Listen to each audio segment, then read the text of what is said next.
আসসালামু আলাইকুম, welcome to Salma স্বপ্ন পেজ থেকে সবাইকে অনেক স্বাগতম। সবাই কেমন আছেন? আশা করি ভালো আছেন। তো এই তো এটা রাতের ব্লগ ছিল, মিনি ব্লগ। আশা করি শুরু থেকে শেষ পর্যন্ত ভিডিওটা দেখবেন, ভালো লাগলে পেজটি ফলো করবেন। আর যাদের সাপোর্টের প্রয়োজন অবশ্যই কমেন্ট বক্সে কমেন্ট করে যাবেন, সবাইকে যাই সাপোর্ট করে আসবো। 60,000 পরিবার নিয়ে ভালোবাসা দিয়ে আসবো ইনশাল্লাহ।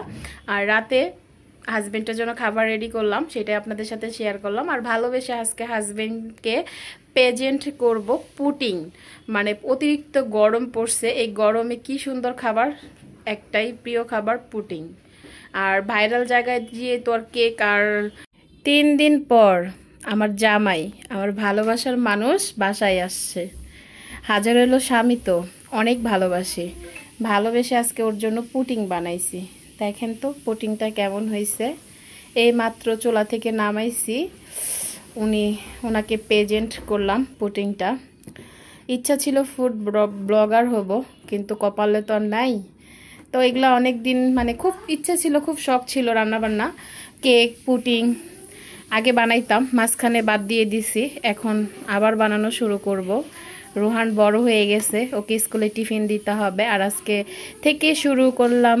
আপনারা যদি কেউ পুটিংয়ের রেসিপি চান ফেসবুক পেজে অবশ্যই আমাকে নক করবেন। আর এই দেখেন আমার পুটিংটা একদম খুব সুন্দর। কেকও হবে এরকম সফট। বাঙালি ভাইরাল, সে ভাইরাল জায়গায় যায় তো কেক আর পুটিং খেতে পারবো না, বাসায় বানাইতেছি। আর এদিক দিয়ে হাজব্যান্ডের জন্য ভাত রেডি করলাম, করলা ভাজি আলু দিয়ে। আর এখানে আলু আর কচুরমুখী দিয়ে লইটা শুটকি দিয়ে একটা তরকারির মতো রান্না করেছি। এটা আমি, রোহান আর রোহানের আব্বু 3 জন খাবো। আমরা কিন্তু মানে বলে ভাত খাই, উনি আমাদেরকে সবাইকে খাওয়াই দিবে। আর এই যে পানি। আর দেখি উনি আমাদের জন্য কি নিয়ে আসছে। উনি আমাদের জন্য যেটা নিয়ে আসছে এটা মোটেও পছন্দের খাবার না। এটা মানে কিসের জানি পেঁয়াজি, চপ, রোল, সমোচা নিয়ে আসছে। এগুলো সব গ্যাসের খাবার।